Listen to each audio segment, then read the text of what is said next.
Ya, Presiden Joko Widodo dikabarkan akan melantik Ketua Umum Partai Demokrat Agus Harimurti Yudhoyono atau AHY sebagai Menteri Agraria dan juga Tata Ruang sekaligus Kepala Badan Pertanahan Nasional. Sejumlah kursi menteri akan diutak-atik kembali oleh sang pemimpin negeri dengan hak prerogatifnya dalam waktu dekat ini.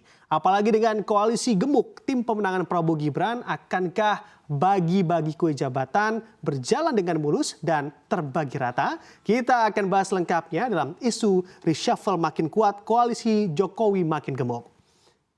Nah, kita mengamati kondisi yang ada saat ini tidak bisa dipungkiri hasil quick count dan juga real count sementara pasangan Capres dan juga Cawapres 02 masih unggul ketimbang kedua paslon lainnya.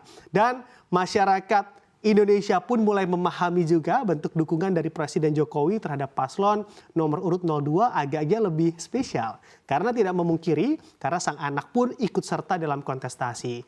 Isu bagi-bagi kue jabatan di pemerintahan pun makin kuat terdengar seiring dengan makin dekatnya paslon nomor urut 02 dengan kemenangan dalam Pesta Demokrasi 2024 ini. Mau tidak mau, kalau kita lihat tokoh ataupun pejabat atau siapapun yang berdiri tegak di balik pemenangan paslon 02 menanti hadiah apa yang kiranya mereka nantikan juga dan mereka dapatkan saat sesudah paslon yang mereka dukung mencapai kemenangan mutlak atau paslon nomor urut 02 memenangkan kontestasi ini. Koalisi 02 yang gemuk dan juga politik balas budi pun menyeruak ke publik sampai-sampai terbaru AHY putra dari mantan Presiden RI Susilo Bambang Yudhoyono pun diisukan akan masuk kabinet Jokowi mengemban jabatan sebagai Menteri ATR menggantikan Hadi Cahyanto. Andai memang begitu ya dan juga betul sebetulnya apa saja kiranya PR besar dari seorang Menteri ATR BPN, kita lihat di slide selanjutnya. Nah, di sini kita amati sederet PR Kementerian ATR ataupun PR besarnya. Dan kalau misalnya nanti AHY benar-benar memang menjadi seorang Menteri ATR di kondisi saat ini. Tentu yang menjadi fokus utama adalah terkait legalitas aset milik masyarakat. Nah, dalam hal ini adalah sertifikat tanah. Per Januari kemarin atau Januari 2024 kemarin, menilik data Kementerian ATR, di tahun 2024 ini pemerintah menargetkan 126 juta bidang tanah harus bisa selesai dalam proses legalitasnya. Capaian angka yang telah berhasil diselesaikan Kementerian ATR, yakni mencapai 110,5 juta bidang sertifikat tanah. Apabila berganti kepemimpinan, menteri selanjutnya pun harus mengejar target agar 126 juta bidang tanah bisa selesai sertifikatnya di tahun 2024 ini.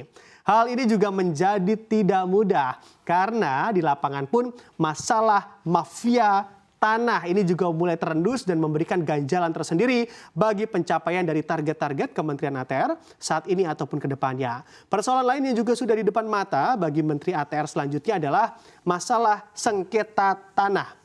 Nah, masalah sengketa tanah di Republik ini memang bisa juga menjadi ganjalan. Pemerintah juga harus jeli dalam menangani masalah sengketa, baik tanah milik institusi, milik satuan, atau bahkan milik rakyat. Agar memang benang khusus sengketa tanah juga dapat terurai dan juga mendukung pembangunan infrastruktur pemerintah RI.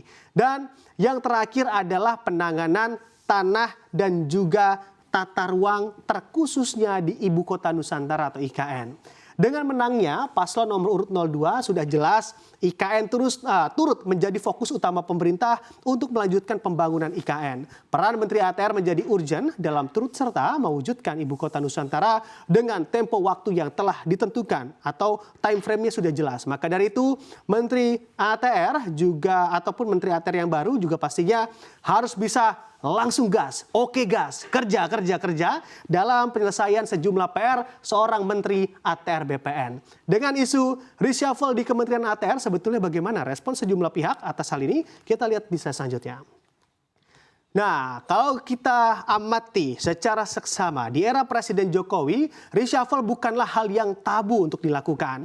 Menilik tren reshuffle sejak Jokowi mulai memimpin ataupun hingga akhir 2023 lalu, ternyata Presiden Jokowi telah melakukan reshuffle sebanyak 10 kali. dalam masa jabatannya atau dalam kabinetnya. Capres nomor urut 03 Ganjar Pranowo pun menyampaikan opininya terkait reshuffle kabinet ke depan, walaupun memang reshuffle adalah hak prerogatif presiden, namun pihaknya menyarankan harus ada key performance indicator ataupun KPI yang jelas agar masyarakat juga bisa ikut terlibat dalam menilai kinerja menteri dalam mengemban tugas. Walau sejauh ini sejumlah menteri kabinet Jokowi pun juga belum berani buka suara terkait isu reshuffle di Kementerian ATR, namun publik pasti berharap yang terbaik atas hal ini. Bukan hanya bagi-bagi jabatan saja, tapi sosok yang tepatlah harus diutamakan dalam penentuan siapa yang akan duduk sebagai Menteri ATR ke depannya.